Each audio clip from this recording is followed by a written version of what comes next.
Hi guys, last ಪಾರ್ಟಲ್ಲಿ ನನಗೊಬ್ಬರು person ತುಂಬ ಇಷ್ಟ ಅಂತ ಚಾಯುನ್ ಹೇಳಿರ್ತಾನೆ. ಅದನ್ನ ಶಿಯಾ ಕಂಡುಹಿಡ್ತಿರ್ತಾಳೆ ಅಂತ ಹೇಳಿದೆ. ಸೊ ಇವತ್ತು ಏನಾಗುತ್ತೆ ಅಂತ ನೋಡೋಣ. ಚೆನ್ನಾಗಿ ಯೋಚನೆ ಮಾಡಿ ಈ ಫಿಲ್ಮಲ್ಲಿ ಆ್ಯಕ್ಟ್ ಮಾಡೋದು ಬೇಡ ಅಂತಾಳೆ. ಆದರೂ ಅವ್ರ ಫ್ರೆಂಡ್ ಲೀನ್ ಹತ್ರ ಹೇಳ್ತಾಳೆ. ಅವಳು ಶಿಯಾ, ನೀನು ಹೇಗೆ ಹೀಗೆ ಮಾತಾಡ್ತಿದ್ಯಾ ಅಂತ ನನ್ನಿಂದ ಅರ್ಥ ಮಾಡ್ಕೊಳಕ್ಕಾಗತ್ತೆ. ಚಾಯ್ ನಿನ್ನ ಮೇಲೆ ಕ್ಯಾರಿಂಗ್ ಆಗಿದ್ದಾನೆ, ಅವನಿಗೆ ನಿನ್ನ ಮೇಲೆ ಏನಾದರೂ ಕ್ರಶ್ ಇದೆಯಾ ಅಂತ ತಾನೇ ಯೋಚಿಸ್ತಾ ಇದೆಯಾ? ಇದನ್ನ ಹೋಗಿ ಡೈರೆಕ್ಟಾಗಿ ಚಾಯುನ್ ಹತ್ರನೇ ಕೇಳ್ಬೋದಲ್ಲ. ಅವ್ರ ಫ್ರೆಂಡ್ ಮಾತು ಕೇಳಿ ಶಿಯಾ ಚಾಯುನ್ನ ಮೀಟ್ ಮಾಡಿ ಮಾತಾಡ್ತಾ ಇದ್ದಾರೆ. ಅವ್ನು ಯಾವಾಗೂ ಶಿಯಾನ ಮೀಟ್ ಮಾಡಿದಾಗ ಮಾತಾಡ್ತಾನೋ ಹಾಗೆ ಮಾತಾಡ್ತಾ ಇದ್ದಾನೆ. ಏನೂ ಚೇಂಜಸ್ ಇಲ್ಲ. ಚಾಯುನ್, ನಾನೊಂದು ಹೇಳ್ತೀನಿ, ತಪ್ಪಾಗಿ ತಿಳ್ಕೊಬೇಡ. ನಿನಗೇನಾದರೂ ನನ್ನ ಮೇಲೆ ಕ್ರಶ್ ಇದೆಯಾ ಅಂತ ಆ ಥರ ಏನಾದರೂ ಇದ್ದರೆ ಈ ವಿಷಯನ ಇಲ್ಲಿಗೆ ನಿಲ್ಲಿಸು. ಇವಳು ಸೀರಿಯಸ್ಸಾಗಿ ಮಾತಾಡ್ತಾ ಇದ್ದಾಳೆ. ಆದರೆ ಚಾಯುನ್ ನಗೋಕ್ಕೆ ಸ್ಟಾರ್ಟ್ ಮಾಡ್ತಾನೆ. ನೀನು ಮಾಡಿದ ಈ ಕಾಮಿಡಿನ ಇದ್ರ ಮೇಲೆ ಎಲ್ಲೂ ಮಾಡಬೇಡ. ನನಗೆ ನಿನ್ನ ಮೇಲೆ ಯಾವ ಥರನೂ ಫೀಲಿಂಗ್ಸ್ ಇಲ್ಲ. ನಾನು ನಿನ್ನ ಮೇಲೆ ಕ್ಯಾರಿಂಗ್ ಆಗಿದ್ದೀನಿ ಅಷ್ಟೇ. ಅದೇ ನಾನು ಫಸ್ಟಲ್ಲೇ ಹೇಳಿದ್ದೀನಿ, ನಿನ್ನ ನನಗಿಷ್ಟ ಆಗಲ್ಲ ಅಂಥೇಳಿ. ಚಾಯುನ್ ಮಾತಾಡೋದು ನೋಡಿ ಶಿಯಾ ಆಶ್ಚರ್ಯ. ಇವನು ಸ್ವಲ್ಪನೂ ಚೇಂಜ್ ಆಗೇ ಇಲ್ಲ, ಇವನು ಹೋಗಿ ಆಗೆಲ್ಲ ಅಂದ್ಕೊಂಡೆ ಅಂತ ಇದ್ದಾಳೆ. ಹಾಗೆ ಮಾತಾಡ್ತಾ ಇರುವಾಗ ಅಸ್ಟೆಂಟ್ಲಿಯಿಂದ ಶಿಯಾಗೆ ಮೆಸೇಜ್ ಬಂದಿದೆ. ಜಿನ್ ಅಮ್ಮ ಎಲ್ಲಿದ್ದಾರೆ, ಎಲ್ಲಿ ಸ್ಟೇ ಮಾಡಿದ್ದಾರೆ ಅನ್ನೋದು ಕಂಡುಹಿಡ್ದಿದ್ದಾರೆ. ಇವಾಗ ನಾ ಹೇಳೋ ಜಾಗಕ್ಕೆ ನೀವು ಹೋದ್ರಿ ಅಂದರೆ ಜಿನ್ ಅಮ್ಮನ ಡೈರೆಕ್ಟಾಗಿ ಮೀಟ್ ಮಾಡಿ ಮಾತಾಡ್ಬೋದು ಅಂತ. ಅವ್ರ ಮೆಸೇಜ್ ನೋಡಿದ ಅಲ್ಲಿಂದ ಹೊರಡ್ತಾಳೆ. ಪಾರ್ಕಲ್ಲಿ ಕೂತಿರೋ ಚಾಯುನ್ ಅವನೇ ಮಾತಾಡ್ತಾನೆ. ಶಿಯಾ ನನಗಿಷ್ಟ ಇಲ್ಲ ಅಂತ ಅವಳ ಮುಂದೆನೇ ಆ್ಯಕ್ಟ್ ಮಾಡೋದು ಕಷ್ಟ ಆಗ್ತಾಯಿದೆ. ಆದರೂ ನಾನು ಅವಳಿಗೆ ಯಾವ ಡೌಟು ಬರದೇ ಇರೋ ಹಾಗೆ ಆ್ಯಕ್ಟ್ ಮಾಡ್ತಾಯಿದ್ದೀನಿ. ಇದೆಲ್ಲ ಎಲ್ಲಿಗೆ ಹೋಗಿ ಮುಗಿಯೋತೋ ಅಂತ ಚಾಯುನ್ ಕಾರ್ ತೊಗೊಂಡು ಹೋಗ್ತಾನೆ. ಹೋಗೋದರಲ್ಲಿ ಒಂದು ಹುಡುಗಿ ಸ್ಕೂಟಿ ರಿಪೇರಿಯಾಗಿ ನಿಂತಿದ್ದಾರೆ. ಆ ಹುಡುಗಿ ಯಾರು ಅಂತ ಒಂದು ಟೈಮಲ್ಲಿ ಇವನ್ನ ಎಸ್ಕೇಪ್ ಆಗೋಕ್ಕೆ ಹೆಲ್ಪ್ ಮಾಡಿರ್ತಾರಲ್ಲ, ಅವಳ ನೇಮು ಜೆನಿ. ಇವಾಗವರೆಗೂ ಚಾಯುನ್ನ ಜೆನಿಗೆ ಕೊಡ್ತೀನಿ ಅಂದಿರೋ ಅಮೌಂಟ್ ಕೊಟ್ಟಿಲ್ಲ. ಅವಳು ಫಸ್ಟ್ ನೋಡಿದ್ದೆ ಅಮೌಂಟ್ ಕೇಳ್ತಾಳೆ. ನೀ ಮಾಡಿರೋದು ಚಿಕ್ಕ ಹೆಲ್ಪು, ಅದಕ್ಕೆ ಅಷ್ಟೊಂದು ದುಡ್ಡು ಕೊಡಬೇಕಾ? ನಿನ್ನ ಐ.ಡಿ ಪ್ರೂಫ್ ನೋಡಿದ ಮೇಲೆ ಅದಕ್ಕಾದಷ್ಟೇ ಬಿಡ್ತೀನಿ ಅಂತ ಹೇಳ್ತಿರುವಾಗ ಅದನ್ನ ಕೇಳಿದೆ ಜೆನಿ. ಅದು ಪರವಾಗಿಲ್ಲ, ನನ್ನ ಬೈಕ್ ರಿಪೇರಿ ಆಗಿದೆ, ನಾನು ಸರಿಯಾದ ಟೈಮ್ಗೆ ಫುಡ್ ಡೆಲಿವರಿ ಮಾಡಬೇಕು, ನಿಮ್ಮ ಕಾರಲ್ಲಿ ಇವತ್ತು ಲಿಫ್ಟ್ ಅಂದು ಅವನನ್ನು ಫೋರ್ಸ್ ಮಾಡಿ ಒಳಗಡೆ ಹತ್ಕೊಂಡು ಕೂತ್ಕೋತಾಳೆ. ಇವಾಗ ಹಾಗೆ ಕಟ್ ಮಾಡಿದರೆ ಶಿಯಾ ಹೋಗಿ ಜಿನ್ ಅಮ್ಮನ ಅವ್ರ ಜಾಗದಲ್ಲೇ ಒಬ್ಬಳೇ ಮೀಟ್ ಮಾಡಿ ಮಾತಾಡ್ತಾ ಇದ್ದಾಳೆ. ನಿಮ್ಮ ಮಗ ಜಿನ್ಗೂ ನಿಮಗೂ ಏನು ಪ್ರಾಬ್ಲಮ್? ಇಷ್ಟು ವರ್ಷ ಮೀಟ್ ಮಾಡದೆ ಮಾತಾಡ್ತಾ ಇದ್ದಾರೆ ಅಂದರೆ ಅದಕ್ಕೆ ಖಂಡಿತ ಕಾರಣ ಏನಾದರೂ ಇದ್ದೇ ಇರುತ್ತೆ, ನಿಜ ಹೇಳಿ ಅಂತ ಹೇಳಿದಾಗ ಅವರು ನಿಜ ಹೇಳೋಕ್ಕೆ ಸ್ಟಾರ್ಟ್ ಮಾಡ್ತಾರೆ. ಹೇಳಬೇಕು ಅಂದರೆ ಜಿನ್ ಅಮ್ಮ ತುಂಬ ವರ್ಷದಿಂದ ಅವ್ರ ಹಸ್ಬೆಂಡ್ ಮತ್ತು ಜಿನ್ ಬಗ್ಗೆ ಏನೂ ಯೋಚನೆ ಮಾಡದೆ ಸೆಕೆಂಡ್ ಮ್ಯಾರೇಜ್ ಮಾಡ್ಕೊಂಡು ಹೋಗಿರ್ತಾರೆ. ಯಾಕೆ ಅಂದರೆ ಜಿನ್ ಅಪ್ಪನ ಜೊತೆ ಇರುವಾಗ ಇವ್ರನ್ನ ಸ್ವಲ್ಪನೂ ಕೊಂಡ್ಕೊಳ್ಳೋದೇ ಇಲ್ಲ. ಈ ವಿಷಯದಲ್ಲಿ ಯಾವ ವಿಷಯದಲ್ಲೂ ಫ್ರೀಡಮೇ ಇಲ್ಲ. ಇವ್ರು ಕೆಲಸಕ್ಕೆ ಹೋಗಬೇಕು ಅಂತ ಆಸೆ ಪಟ್ಟರು ಜಿನ್ ಅಪ್ಪ ಅದೆಲ್ಲ ಬೇಡ ಅಂತ ಅಂತಿದ್ರು. ಅದರಿಂದ ಅವ್ರ ಮನೆಯಿಂದ ಹೊರಗಡೆ ಹೋಗ್ತೀನಿ ಅಂದರು. ಜಿನ್ ಅಪ್ಪ ಸ್ವಲ್ಪನೂ ಫೀಲ್ ಮಾಡದೇ ಇರೋ ರೀತಿ ನೋಡಿ ಅವರು ಅವ್ರ ಮಗನ ಬಗ್ಗೆ ಯೋಚನೆ ಮಾಡದೆ ಜಿನ್ ಅಮ್ಮ ಅಲ್ಲಿಂದ ಬಂದಿರ್ತಾರೆ. ಅದ್ರ ಮೇಲೆ ತುಂಬ ಸಲ ಜಿನ್ನ ಸಮಾಧಾನ ಮಾಡೋಣ ಅಂತ ಹೋದರೆ ಜಿನ್ ಅವನಿಗೆ ನಾನು ನೋಡಿದ್ರೇ ಆಗದೆ ಹೋಯ್ತು ಅಂತ ಫೀಲ್ ಮಾಡಿ ಮಾತಾಡ್ತಿರೋ ಎಲ್ಲ ವಿಷಯನೂ ಶಿಯಾ ಕೇಳ್ತಾ ಇದ್ದಾಳೆ. ಇವಾಗ ಚಾಯನ್ನ ತೋರಿಸ್ತಾರೆ. ಎಲ್ಲಿಗೆ ಹೋಗೋದು ಅಂತ ಗೊತ್ತಾಗದೆ ಜೆನ್ನಿನೂ ಕರ್ಕೊಂಡು ಊಟ ಮಾಡೋಕ್ಕೆ ಒಂದು ಜಾಗಕ್ಕೆ ಕರ್ಕೊಂಡು ಹೋಗಿದ್ದಾನೆ. ಜೆನ್ನಿ ಮಾಡೋ ಒಂದೊಂದು ವಿಷಯನೂ ಚಾಯುನ್ಗೆ ಇಷ್ಟ ಆಗ್ತಿದೆ. ಇವನು ಸ್ವಲ್ಪ ದಿನದಿಂದ ತುಂಬ ಪ್ರಾಬ್ಲಮ್ಸ್ನ ಫೇಸ್ ಮಾಡಿರ್ತಾನಲ್ಲ, ಅವನು ಒಂಥರ ಆಗಿರ್ತಾನೆ. ಸೊ ಈ ಜೆನ್ನಿ ಮಾಡೋದೆಲ್ಲ ಇವನಿಗೆ ಖುಷಿ ಪಡಿಸೋ ಹಾಗೆಲ್ಲ ಮಾತಾಡೋದು ನೋಡಿ ಇವನಿಗೆ ಸಖತ್ ಖುಷಿ ಆಗ್ತದೆ. ಆದರೆ ದಿಢೀರಂತ ಏನಕ್ಕೆ ಹಿಂಗೆ ಮಾತಾಡ್ತಿದ್ದಾನೆ ಅಂತ ಗೊತ್ತಿಲ್ದಂಗೆ, ಯಾಕೆ ಹಿಂಗೆ ಮಾತಾಡ್ತಾ ಇದೀಯಾ, ನೀನು ಏನು ನನ್ನ ಇಂಪ್ರೆಸ್ ಮಾಡ್ತಾ ಇದೀಯಾ ಅಂಥೇಳಿ ಜೆನಿ ಹತ್ರ ಮಾತಾಡ್ತಾ ಇದ್ದಾನೆ. ನನಗೆ ಆರಂಭದಿಂದನೂ ಒಬ್ಬರು ಪರ್ಸನ್ ಅಂದರೆ ತುಂಬ ಇಷ್ಟ. ಹಿಂಗೆ ಮಾತಾಡೋದು ನೋಡಿ ಜೆನಿಗೂ ಗಾಂಡೇರಿಸ್ತಾ ಇದ್ದಾನೆ. ಕಟ್ ಮಾಡಿದರೆ ನೆಕ್ಸ್ಟ್ ಡೇ ಮಾರ್ನಿಂಗ್ ಜಿನ್ ಅಮ್ಮನಿಂದ ಶಿಯಾಗೆ ಒಂದು ಮೆಸೇಜ್ ಬಂದಿದೆ. ನಾನು ತುಂಬ ಟೈಮಿಂದ ಮನೆಯಿಂದ ಹೊರಗಡೆನೇ ಇದ್ದೀನಿ, ಬೇಗ ಬಂದು ಹೊರಗಡೆ ನೋಡು ಅಂದು. ಆವಾಗ ಶಿಯಾನು ಏನು ವಿಷಯ ಅಂತ ಕೇಳಿದರೆ, ಜಿನ್ಗೂ ಮತ್ತು ನಿನಗೂ ಅಂತ ಬ್ರೇಕ್ಫಾಸ್ಟ್ ರೆಡಿ ಮಾಡಿ ತಂದಿದ್ದೀನಿ. ನಿಮ್ಮ ಮಗ ಇವಾಗ ಆಫೀಸ್ಗೆ ಹೊರಟರು, ಅವರು ಮಧ್ಯಾಹ್ನ ಮನೇಲಿರಲ್ಲ, ನಿಮ್ಮಿಂದ ಜಿನ್ಗೆ ಲಂಚ್ ರೆಡಿ ಮಾಡ್ಕೊಡೋಕ್ಕಾಗತ್ತಾ ಅಂದಾಗ ಅವರು ಸರಿ ಅಂತಾರೆ. ಸರಿ, ನಾನು ಹೇಳೋ ಟೈಮ್ಗೆ ಕರೆಕ್ಟಾಗಿ ಮನೆಗೆ ಬನ್ನಿ ಅಂದು ಶಿಯಾ ಮನೆ ಒಳಗಡೆ ಹೋಗಿ ಆ ಬ್ರೇಕ್ಫಾಸ್ಟ್ನ ತೆಗೆದು ಜಿನ್ಗೆ ಕೊಡ್ತಾರೆ. ಅವನು ಈ ಟೇಸ್ಟ್ನ ಇದಕ್ಕೆ ಮುಂಚೆ ಎಲ್ಲೋ ತಿಂದ ಹಾಗೆ ಫೀಲ್ ಮಾಡ್ತಾ ಇದ್ದಾನೆ. ಅವನು ಈ ಬ್ರೇಕ್ಫಾಸ್ಟ್ ಬಗ್ಗೆ ಮಾತಾಡೋಕ್ಕೆ ಬಂದರೆ ಶಿಯಾ ಪಕ್ಕದಲ್ಲಿರೋ ಡಾಗ್ನ ಮುದ್ದಾಡ್ತಾ ಇದ್ದಾಳೆ. ಇವನೇ ಅಲ್ವಾ ಕೊಡಿಸಿರೋದು, ಆದರೂ ಇವನಿಗೆ ಸಿಟ್ಟು ಬರ್ತಾ ಇದೆ. ಶಿಯಾ, ಒಂದು ವೇಳೆ ನಾ ಇಲ್ಲ ಅಂದರೆ ಈ ಪೆಟ್ ಇಬ್ಬರು ನೀರಲ್ಲಿ ಬಿದ್ದರೆ ಯಾರನ್ನ ಕಾಪಾಡ್ತಿ ಅಂತ ಕೇಳಿದಾಗ ಇವಳು ಚೆನ್ನಾಗಿ ಥಿಂಕ್ ಮಾಡಿ ನೋಡಿ, ನಿಮಗೆ ಹೆಂಗೋ ಸ್ವಿಮ್ಮಿಂಗ್ ಗೊತ್ತು ಅಲ್ವಾ, ಮತ್ತೇನಕ್ಕೆ ನಿಮ್ಮನ್ನ ಕಾಪಾಡಬೇಕು, ನಾನು ನನ್ನ ಪೆಟ್ನೇ ಫಸ್ಟ್ ಕಾಪಾಡೋದು ಅಂತ ಅದ್ರ ಮೇಲೆ ಜಿನ್ ಅವ್ರ ಅಮ್ಮನ ಬಗ್ಗೆ ನೆನ್ಪು ಮಾಡೋ ಹಾಗೆ ಮಾತಾಡ್ತಾ ಇದ್ದಾಳೆ. ನಾನಿಲ್ಲ, ನಿಮ್ಮ ಅಮ್ಮ ಪ್ರಾಬ್ಲಮಲ್ಲಿದ್ದರೆ ಫಸ್ಟ್ ನೀವು ಯಾರನ್ನ ಕಾಪಾಡ್ತೀರಾ ಇದನ್ನ ಕೇಳಿದೆ ಜಿನ್ ಟೆನ್ಷನಾಗಿ. ನೀನು ಏನಕ್ಕೆ ಅವ್ರ ಬಗ್ಗೆ ಮಾತಾಡ್ತಾ ಇದೆಯಾ? ನನಗೆ ಅವ್ರ ಬಗ್ಗೆ ಯಾವ ಚಿಂತೆನೂ ಇಲ್ಲ. ಅವರಿಗೆ ಕಂಪೇರ್ ಮಾಡುವಾಗ ನನ್ನ ಅಜ್ಜಿ ತುಂಬ ಪ್ರೀತಿಯಿಂದ ಇದ್ದಾರೆ. ನಿಮ್ಮಿಬ್ಬರಲ್ಲಿ ಯಾರಾದರೂ ಕಾಪಾಡಬೇಕು ಅಂದರೆ ಫಸ್ಟ್ ಅಜ್ಜಿನೇ ಕಾಪಾಡೋದು. ಯಾಕೆ ಅಂದರೆ ನೀರಲ್ಲಿ ಬಿದ್ದರೆ ಹೆಂಗೆ ಉಸಿರನ್ನ ಇಟ್ಕೋಬೇಕು ಅನ್ನೋ ಟ್ರಿಕ್ ನಿನ್ಗೆ ಹೇಳ್ಕೊಡ್ತೀನಿ ಅಂದು ಶಿಯನ್ನ ಕಿಸ್ ಮಾಡಿ ಅಲ್ಲಿಂದ ಹೋಗ್ತಾನೆ. ಅವನು ಆಫೀಸ್ಗೆ ಹೋದ್ಮೇಲೆ ಜಿನ್ ಅಮ್ಮ ಮನೆಗೆ ಬಂದಿದ್ದಾರೆ. ಇವನಿಗೆ ಲಂಚ್ ರೆಡಿ ಮಾಡಿಕೊಡೋಕ್ಕೆ ಮನೇಲಿ ಡಾಗ್ ಇರೋದು ನೋಡಿ ಅವರಿಗೆ ಸಕ್ಕ ಶಾಕ್ ಆಗ್ತಾಯಿದೆ. ಜಿನ್ ಅವನಿಗೆ ಇಷ್ಟ ಆಗೋ ರೀತಿ ಪೆಟ್ಟೆಲ್ಲ ಸಾಕ್ತಾ ಇದ್ದಾನೆ. ಚಿಕ್ಕ ವಯಸ್ಸಲ್ಲೇ ಅವ್ರ ಅಪ್ಪ ಮಾಡೋ ಟಾರ್ಚರ್ ತಡೆಯೋಕ್ಕಾಗದೆ ಪೆಟ್ಸ್ನ ಮೇಲಿದ್ದ ಪ್ರೀತಿಯೆಲ್ಲ ಬಿಟ್ಟೋಯ್ತು ಅವನಿಗೆ ಇಷ್ಟ ಆಗೋ ರೀತಿ ಲೈಫ್ನ ಲೀಡ್ ಮಾಡ್ತಾ ಇದ್ದಾನೆ ಅನ್ನುವಾಗ ನನಗೆ ಖುಷಿ ಆಗ್ತಾ ಇದೆ ಅಂತೆಲ್ಲ ಮಾತಾಡಿ ಮುಗಿಸಿ ಲಂಚ್ಗೆ ಫುಡ್ಡೆಲ್ಲ ರೆಡಿ ಮಾಡ್ತಾ ಇದ್ದಾರೆ. ಇಲ್ಲಿ ಆಫೀಸಲ್ಲಿ ಮುಖ್ಯವಾದ ಮೀಟಿಂಗ್ ಹೋಗ್ತಾ ಇದೆ. ಆದರೆ ಇವನು ಅದ್ರ ಬಗ್ಗೆ ಏನು ಸ್ವಲ್ಪನೂ ಯೋಚನೆ ಮಾಡದೆ ಶಿಯಾ ನಂಬರ್ಗೆ ಮೆಸೇಜ್ ಮಾಡ್ತಾ ಇದ್ದಾನೆ. ಅವರು ಗೊತ್ತಿಲ್ಲದೆ ಮಿಸ್ ಯು ಅಂತ ಮೆಸೇಜ್ ಮಾಡ್ತಾಳೆ. ಅದನ್ನ ಓದಿ ನೋಡಿ ಜಿನ್ ಒಂದು ವೇಳೆ ಶಿಯಾ ನನ್ನ ತುಂಬ ಮಿಸ್ ಮಾಡ್ತಾ ಇದ್ದಾಳೇನೋ ಅಂದು ಈ ಮೀಟಿಂಗ್ನ ನೀವೇ ಕಂಟಿನ್ಯೂ ಮಾಡಿ ಎಂದು ಅಲ್ಲಿಂದ ಹೋಗ್ತಾನೆ. ಅಸಿಸ್ಟೆಂಟ್ ಲೀನು ಜಿನ್ನ ತಡೆಯೋಕ್ಕೆ ಟ್ರೈ ಮಾಡ್ತಾ ಇದ್ದಾನೆ. ಯಾಕೆ ಅಂದರೆ ಶಿಯಾ ಖಂಡಿತ ಜಿನ್ ಅಮ್ಮನ ಜೊತೆನೇ ಇರ್ತಾರೆ ಅಂತ ಅಸಿಸ್ಟೆಂಟ್ ಲೀಗೆ ಗೊತ್ತಿರತ್ತೆ. ಅದಕ್ಕೆ ಅವನು ತಡೆಯೋಕ್ಕೆ ಟ್ರೈ ಮಾಡ್ತಿದ್ದಾನೆ. ಆದರೂ ತಡೆಯೋಕ್ಕಾಗದೆ ಜಿನ್ ಅಲ್ಲಿಂದ ಹೋಗ್ತಾನೆ. ಕರೆಕ್ಟಾಗಿ ಅವ್ನ ಮನೆ ಒಳಗಡೆ ಎಂಟ್ರಿ ಆಗೋಕ್ಕೂ ಅವ್ರ ಅಮ್ಮ ಕಿಚನಲ್ಲಿರೋದನ್ನ ನೋಡ್ತಾನೆ. ನೀವೇನಕ್ಕೆ ಹೀಗೆ ಮನೆಗೆ ಬಂದಿದ್ದೀರಾ, ಇಲ್ಲಿಂದ ಹೋಗಿ ಅಂತಾನೆ. ಅದೇ ಸಿಟ್ಟಲ್ಲಿ ಶಿಯಾಗೂ ಬೈತಾನೆ. ಇದೆಲ್ಲ ನಡೆದು ಮುಗಿದ್ಮೇಲೆ ಶಿಯಾ ಏನೋ ನೆನಪಲ್ಲಿ ಕಿಚನಲ್ಲಿ ಅಡುಗೆ ಮಾಡುವಾಗ ಅವ್ರ ಕೈ ಬಿಸಿ ಪಾತ್ರೆಗೆ ತಾಗಿಸೋಗುತ್ತೆ. ಇಬ್ಬರು ಜೊತೆಗೆ ಮಲ್ಗೋಕ್ಕೆ ಹೋದಾಗಲೇ ಜಿನ್ಗೆ ಗೊತ್ತಾಗುತ್ತೆ.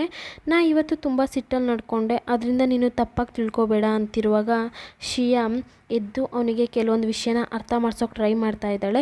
ನಿಮ್ಮ ಅಮ್ಮನ ಹತ್ರ ಸುಮ್ಮನೆ ಕೋಪ ಮಾಡ್ಕೋತಾ ಇದ್ದೀರಾ. ಅವ್ರು ನಿಮ್ಮ ಚಿಕ್ಕ ವಯಸ್ಸಲ್ಲಿ ಹಾಗೆ ಬಿಟ್ಟು ಹೋಗಿದ್ದು ತಪ್ಪು. ಅದಕ್ಕೋಸ್ಕರ ನೀವು ಲೈಫ್ ಫುಲ್ಲಾಗಿ ಹೇಟ್ ಮಾಡೋಕ್ಕೆ ಆಗಲ್ವಲ್ಲ. ಚಿಕ್ಕ ವಯಸ್ಸಲ್ಲಿ ನಡೆದಿರೋ ವಿಷಯನ ಜಿನ್ ಫೀಲ್ ಮಾಡಿ ಶಿಯಾ ಹತ್ರ ಹೇಳೋಕ್ಕೆ ಸ್ಟಾರ್ಟ್ ಮಾಡ್ತಾನೆ. ಅವ್ರ ಮನೆ ಬಿಟ್ಟು ಹೊರಗಡೆ ಹೋಗುವಾಗ ನಾ ಎಷ್ಟೇ ತಡೆಯೋಕ್ಕೆ ಟ್ರೈ ಮಾಡಿದೆ. ನಾ ಹೇಳೋದೆಲ್ಲ ಕಿವಿಲೇ ಹಾಕ್ಕೊಂಡೇ ಇಲ್ಲ. ನಮ್ಮಮ್ಮ ನನ್ನ ನೋಡೋಕ್ಕೆ ಮತ್ತೆ ಬರ್ತಾರೆ ಅಂತ ತುಂಬ ದಿನ ವೆಯ್ಟ್ ಮಾಡ್ತಾ ಇದ್ದೆ. ಅವಾಗೆಲ್ಲ ಅವ್ರು ಬರಲೇ ಇಲ್ಲ.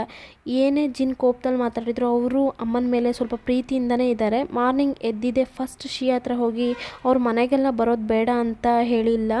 ನನ್ನಿಂದ ಹಳೆ ರೀತಿ ಮಾತಾಡೋಕ್ಕಾಗಲ್ಲ, ಅದೇ ನನ್ನ ಪ್ರಾಬ್ಲಮ್. ಅವ್ರು ಬಂದರೆ ನಾನು ಏನೂ ಹೇಳೋದಿಲ್ಲ. ಜಿನ್ ಮಾತಾಡೋದೆಲ್ಲ ಕೇಳಿ ಶಿಯಾ ತುಂಬ ಸಂತೋಷ ಪಡ್ತಾಳೆ. ಇವತ್ತು ಜಿನ್ ಅಮ್ಮನೂ ಮನೆಗೆ ಕರ್ಕೊಂಡು ಬಂದಿದ್ದಾರೆ. ನಿಮ್ಮಿಬ್ಬರಿಗೂ ಮ್ಯಾರೇಜ್ ಆಗಿದೆ, ಇವಾಗಲೇ ನನಗೆ ಈ ವಿಷಯ ಗೊತ್ತಾಗಿದ್ದು. ನಾನು ನಿನಗೋಸ್ಕರ ಏನಾದರೂ ಜ್ಯುವೆಲ್ಸ್ ತಕ್ಕೊಡ್ಲಾ ಅಂತ ಶಿಯಾ ಹತ್ರ ಮಾತಾಡ್ತಾ ಇದ್ದಾರೆ. ಆಗ ಜಿನ್ ಅದೆಲ್ಲ ಶಿಯಾಗೆ ತಗೊಳ್ಳೋದು ಬೇಡ, ಅವಳ ಹತ್ರ ಆಲ್ರೆಡಿ ತುಂಬ ಜ್ಯುವೆಲ್ಸ್ ಇದೆ. ಹೀಗೆ ಇವ್ರು ಮೂವರು ಮಾತಾಡ್ತಾ ಇದ್ದಾರೆ. ಎಲ್ಲ ವಿಷಯನೂ ಚೆನ್ನಾಗೇ ಹೋಗ್ತಾ ಇದೆ. ಆವಾಗ ದಿಢೀರಂತ ಜಿನ್ ಮನೆಗೆ ವ್ಯಾಂಗ್ ಬರ್ತಾನೆ. ವ್ಯಾಂಗ್ ಯಾರು ಅಂದರೆ ಜಿನ್ ಅಮ್ಮ ಸೆಕೆಂಡ್ ಮ್ಯಾರೇಜ್ ಮಾಡಿರ್ತಾರಲ್ಲ ಅವ್ರ ಮಗನೇ ಇವನು. ಜಿನ್ಗೆ ತಮ್ಮನ ಥರ. ಜಿನ್ಗೆ ಇವನ್ನ ನೋಡಿದ್ರೇ ಆಗಲ್ಲ. ಸ್ಟಾರ್ಟಿಂಗಿಂದಲೂ ಇವನ ಹತ್ರ ಸರಿಯಾಗಿ ಮಾತಾಡಲ್ಲ. ಮನೆಗೆ ಬಂದು ಅವನು ಕ್ಯಾಶುಯಲಾಗಿ ಊಟ ಮಾಡ್ತಾ ಇದ್ದಾನೆ. ಆದರೆ ಶಿಯಾಗೆ ದೊಡ್ಡ ಶಾಕ್ ಆಗಿದೆ. ಜಿನ್ ಬ್ರದರೇ ಈ ವ್ಯಾಂಗ್ ಆದರೆ ಇದುವರೆಗೂ ಈ ವಿಷಯದ ಬಗ್ಗೆ ಇವಳಿಗೆ ಗೊತ್ತೇ ಇಲ್ಲ. ಇವನು ಮನೆಗೆ ಬಂದಿರೋ ವಿಷಯನೇ ಜಿನ್ಗೆ ಇಷ್ಟ ಆಗ್ತಿಲ್ಲ. ಇದನ್ನ ನೋಟ್ ಮಾಡಿದ್ದ ವ್ಯಾಂಗ್ ಬೇಕು ಅಂತಲೇ ಟೆನ್ಷನ್ ಮಾಡ್ತಾ ಇದ್ದಾನೆ. ನೀನು ನಿಮ್ಮಮ್ಮನ ಮೇಲೆ ಸಖತ್ ಕೋಪದಲ್ಲಿದ್ದೀಯಾ. ಆದರೆ ನಿನಗೊಂದು ವಿಷಯ ಗೊತ್ತಾ, ಅವ್ರು ತುಂಬ ದಿನದಿಂದ ನೀನು ಏನು ಮಾಡ್ತಾ ಇದೀಯ ಅಂತ ನೋಟ್ ಮಾಡ್ತಾ ಇದ್ದಾರೆ. ನೀನು ಎಲ್ಲೇ ಹೋದರೂ ಸರಿ, ಏನಾದರೂ ಪ್ರಾಬ್ಲಮ್ ಬಂದರೂ ಸರಿ ಅದನ್ನ ನೆನೆಸ್ಕೊಂಡು ತುಂಬ ಫೀಲ್ ಮಾಡ್ತಾ ಇರ್ತಾರೆ. ಇವ್ರನ್ನ ಮಾತಾಡೋದೆಲ್ಲ ಕೇಳಿ ಹಾಗಿದ್ರೆ ಇಷ್ಟು ವರ್ಷ ನಾನು ಏನು ಮಾಡ್ತಾ ಇದ್ದೀನಿ ಅನ್ನೋದು ವಾಚ್ ಮಾಡ್ತಿದ್ರಾ? ಇವಾಗ ಪ್ಲೀಸ್ ನೀವು ಇಲ್ಲಿಂದ ಹೋಗ್ತೀರಾ? ನಾನು ನಿಮ್ಮ ಹತ್ರ ಮಾತಾಡೋ ಮನಸ್ಥಿತಿಲಿ ಇಲ್ಲ. ಜಿನ್ನೋರ ಅಮ್ಮನೂ ಈ ವ್ಯಾಂಗ್ ಸಪೋರ್ಟಲ್ಲೂ ಕೂಡ ಇಲ್ಲ. ಒಬ್ಬರೇ ಸ್ಟೇ ಮಾಡಿದ್ದಾರೆ. ಅವ್ರ ಕೆಲಸನ ಅವರೇ ಮಾಡ್ಕೋತಾರೆ. ನೀವು ಮನೆಗೆ ಬಂದು ತುಂಬ ದಿನ ಆಯಿತು, ಬನ್ನಿ ಅಂತ ಕರೀತಾನೆ. ಆದರೆ ಇವರು ಆಗೋಲ್ಲ ಅಂದು ಅಲ್ಲಿಂದ ಹೋಗ್ತಾರೆ. ಇವತ್ತು ನಾನು ನಿಮ್ಮ ಜಾಗಕ್ಕೆ ಬರ್ತೀನಿ, ನಿಮ್ಮ ಹತ್ರ ಕೆಲವೊಂದು ವಿಷಯನ ಮಾತಾಡೋದಿದೆ ಅಂತ ಅವ್ರ ಜೊತೆನೇ ಆ ಜಾಗದಿಂದ ಹೋಗ್ತಾನೆ. ಹೊರಗಡೆ ನಿಂತಿರೋ ಶಿಯಾ ಹತ್ರ ಜಿನ್ ಮಾತಾಡ್ತಾ ಇದ್ದಾನೆ. ನಿನ್ಗೆ ಹೆಂಗೆ ಈ ವ್ಯಾಂಗ್ ಗೊತ್ತು? ನಿಮ್ಮಿಬ್ಬರಿಗೆ ಇದಕ್ಕೆ ಮುಂಚೆ ಎಲ್ಲಾದರೂ ಮೀಟ್ ಮಾಡಿದ್ರಾ ಅಂತ ಕೇಳ್ತಾ ಇದ್ದಾನೆ. ಶಿಯಾನು ಎಲ್ಲ ನಿಜ ಹೇಳ್ತಾಳೆ. ನಾನು ಶಾಪಿಂಗ್ ಮಾಲಲ್ಲೇ ಫಸ್ಟ್ ಟೈಮ್ ಮೀಟ್ ಮಾಡಿದೆ. ನಿಮಗೊಂದು ಟೈ ಪ್ರೆಸೆಂಟ್ ಕೊಡೋಣ ಅಂತ ಹುಡುಕುವಾಗ ಅವನೇ ಹೆಲ್ಪ್ ಮಾಡ್ದ. ಅದ್ರ ಮೇಲೆ ತುಂಬ ಟೈಮ್ ಮೀಟ್ ಮಾಡಿ ಮಾತಾಡಿದ್ದೀನಿ. ಆದರೆ ನಿಮ್ಮ ಬ್ರದರ್ ಅಂತ ಆ ಬ್ರದರೇ ವ್ಯಾಂಗ್ ಅಂತ ನೀವು ಅವ್ನು ಹೇಳೇ ಇಲ್ಲ. ಇವಾಗ ಜಿನ್ ಅಮ್ಮನ ತೋರಿಸ್ತಾರೆ. ಅವ್ರ ಜಾಗಕ್ಕೆ ಅವ್ರು ರೀಚ್ ಆಗಿ ವ್ಯಾಂಗ್ನ ಹೋಗೋಕೆ ಹೇಳ್ತಾರೆ. ನೀನೇನು ನನ್ನ ಹತ್ರ ಮಾತಾಡೋದೇನು ಬೇಡ, ನಾನೇ ನನ್ನ ಜಾಗಕ್ಕೆ ಬಂದೆ ಅಲ್ವಾ, ಇವಾಗ ನೀನು ಇಲ್ಲಿಂದ ಹೋಗ್ಬೋದು ಅಂತ ಇದ್ದಾರೆ. ಬದಲಿಗೆ ವ್ಯಾಂಗ್ ಅವ್ರ ಕತ್ನ ಹಿಡಿದು ಅವ್ರನ್ನ ಬ್ಲಾಕ್ ಮೇಲ್ ಮಾಡೋ ಹಾಗೆ ಮಾತಾಡ್ತಾ ಇದ್ದಾನೆ. ಜಿನ್ ಅವ್ನ ಲೈಫಲ್ಲಿ ಕಷ್ಟಪಡಬೇಕು ಅನ್ನೋದೇ ನನ್ನ ಆಸೆ. ನೀವು ಇನ್ನೂ ಸ್ವಲ್ಪ ದಿನ ವೆಯ್ಟ್ ಮಾಡಿ ನೋಡಿ, ಖಂಡಿತ ನಾನು ಹೇಳೋ ಹಾಗೊಂದು ದಿನ ಆ ವಿಷಯ ನಡೆಯುತ್ತೆ ಅಂತೆಲ್ಲ ಅವ್ರ ಹತ್ರ ಮಾತಾಡಿ ಅಲ್ಲಿಂದ ಹೋಗ್ತಾನೆ. ಇವಾಗ ಕಟ್ ಮಾಡಿದರೆ ಯಾವ ಫ್ಲಾಟಲ್ಲಿ ಲಿನ್ ಶಿಯಾ ಜೊತೆ ಇದ್ದರೋ ಆ ಫ್ಲಾಟ್ಗೆ ಅಸಿಸ್ಟೆಂಟ್ ಲೀ ಬರ್ತಾರೆ.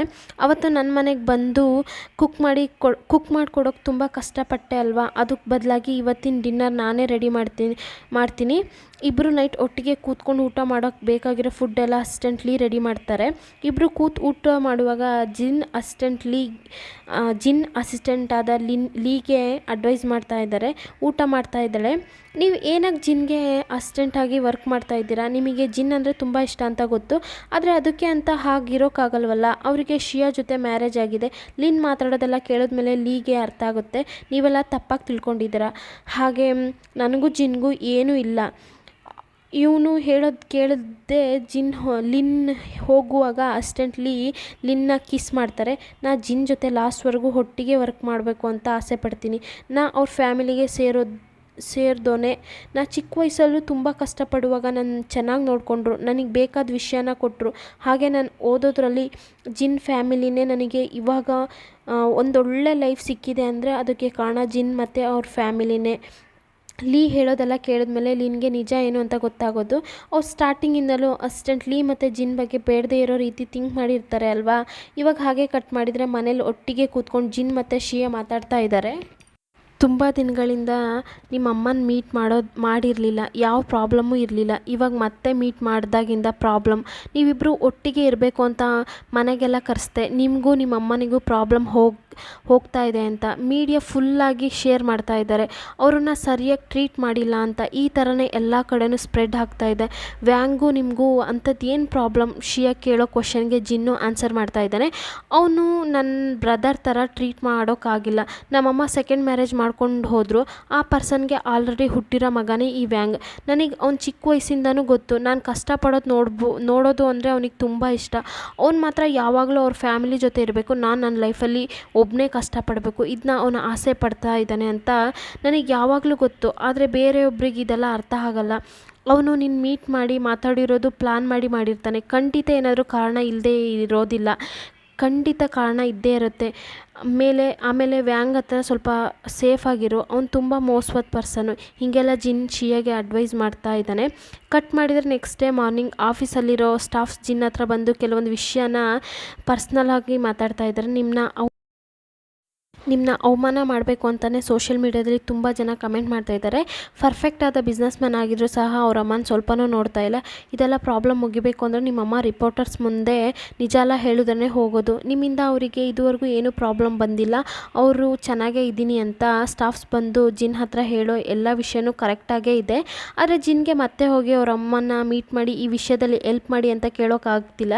ಇವಾಗ ನಾನು ನಮ್ಮಮ್ಮನ ಹತ್ರ ಹೋಗಿ ಮಾತಾಡಿದ್ರೆ ಇವಾಗ ಹೆಲ್ಪ್ಗೆ ಮಾತಾಡ್ತಾ ಇದ್ದೀನಿ ಅನ್ನೋದಾಗತ್ತೆ. ಅದು ನನ್ನಿಂದ ಆಗಲ್ಲ, ನನ್ನ ನಿರ್ಧಾರ ಇದೆ ಅಂತ ಹೇಳ್ತಾನೆ. ಈ ಪ್ರಾಬ್ಲಮ್ ಸಾಲ್ವ್ ಆಗುತ್ತೋ ಇಲ್ವೋ ಅಂತ ಯಾರಿಗೂ ಗೊತ್ತಿಲ್ಲ. ಆದರೆ ಎಲ್ರಿಗೂ ಶಾಕ್ ಕೊಡೋ ಹಾಗೆ ಜಿನ್ ಅಮ್ಮ ಅವರೇ ಹೋಗಿ ನೆಕ್ಸ್ಟ್ ಡೇ ರಿಪೋರ್ಟರ್ಸ್ನ ಮೀಟ್ ಮಾಡಿ ಎಲ್ಲ ನಿಜನೂ ಹೇಳ್ತಾರೆ.